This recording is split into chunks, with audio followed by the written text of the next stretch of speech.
Hey, Brian Sullivan, founder of Precise Selling, with your weekly video tip. Now, question for you. Do you like pushy salespeople? And the answer is no. Nobody likes pushy salespeople. You know why? Because nobody likes pushy people.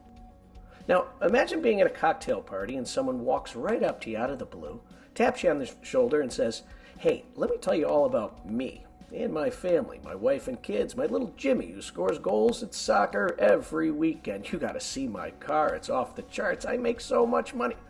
See, that would be a pushy person. We wouldn't like that person. Just like a pushy salesperson. But if that same person came up, tapped you on the shoulder, introduced themselves, took a little bit of time to bring the walls down, they can eventually talk about their wife and their kids and their job and Jimmy's soccer goals. Because what they focused on first is bringing the walls down of the person they are communicating with. So if that's the case in a cocktail party, wouldn't that be the same if we picked up the phone or walked into somebody's place of work and tried to sell them something? Of course it would.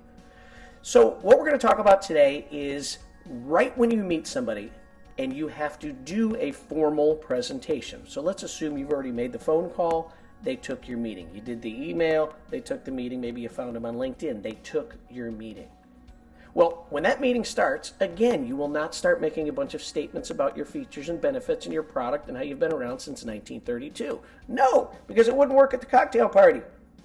But there are 3 things that you should and can do to first bring the walls down. First, anytime someone is allowing you to present your solution, step number 1, thank them for their time.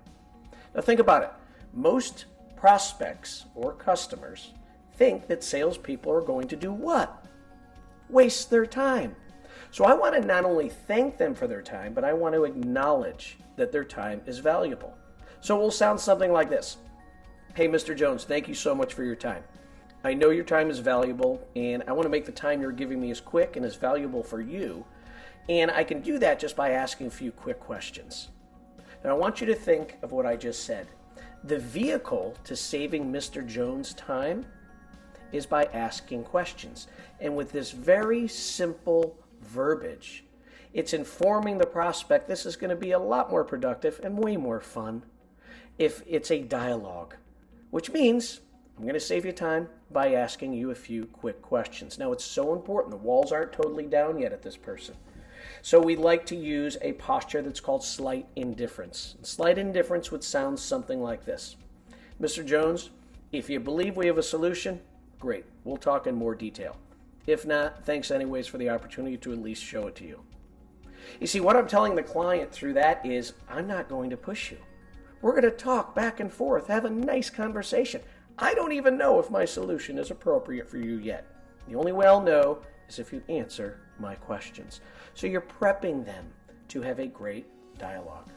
So think of these 3 things. Thank them for their time. You're going to save them time by asking them some questions, and then be slightly indifferent by saying something like, "I hope you like what you see. If not, no worries. Thanks for having me."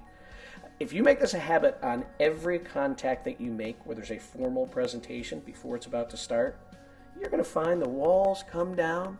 They're going to participate more. They're going to share deeper thoughts and feelings. And oh, by the way, once you bring their walls down, talk all you want about Jimmy's 3 goals last Saturday. All right, hope you enjoyed this. Try the greeting. It flat out works, and we'll see you next week for your precise selling tip.